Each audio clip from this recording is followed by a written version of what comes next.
Hi, my name is Susannah and I'm going to be reading an excerpt from my short story Reflected for the Buzz Bookstore contest. Would you step forward, please? She almost jumped out her skin. Her eyes snapped back to the counter. The clerk sitting there was waiting for her. He was indescribably plain. He possessed no feature that was even for a single moment memorable. Would you step forward? His words were so compelling that she couldn't resist. She took a step forward towards the counter and felt her eyes slide away from him as if he was impossible to bring into focus. Sorry, she tried to say, but the words stuck.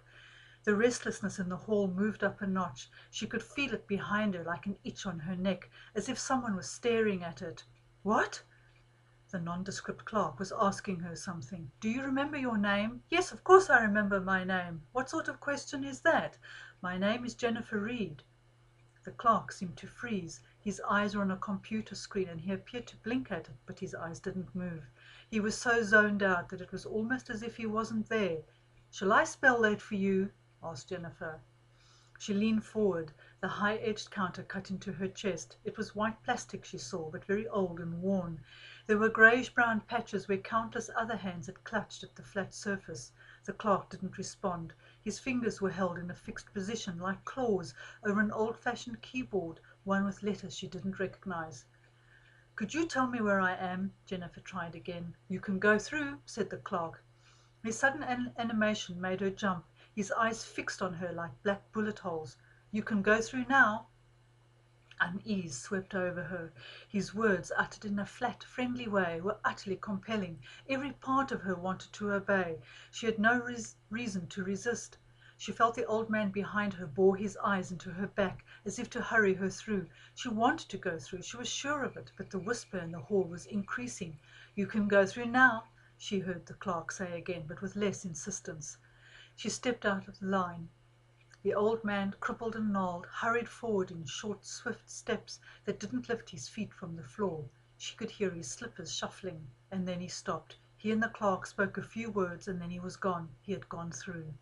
An old woman took the old man's place. Jennifer moved away from the counter, watching out for the uniforms. Her eyes swept down the length of the hall. Its vastness was unfathomable, like the oceans of old. She was nearer the end with the tall arched windows, but the other end was so far away it might have been infinity. The people hung like dark blobs in the shabby whiteness. A uniform was moving towards her. He carried a gun cradled in his arms. It was time to run. She slipped between the queues, keeping as many people between her and the uniform as possible. Panic gripped her. Another uniform spotted her, then another. They were closing in. You can go through, she heard a clerk say. The queues were contracting. There were no new arrivals. Jennifer began to run.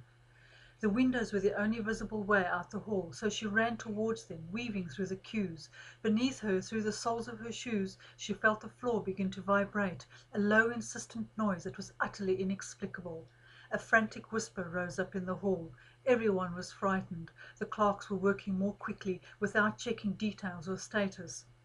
The vibration grew unmanageably loud. Jennifer covered her ears and kept running, her body twisting and dodging. The windows loomed. A light dropped down beyond them, terrifyingly fast.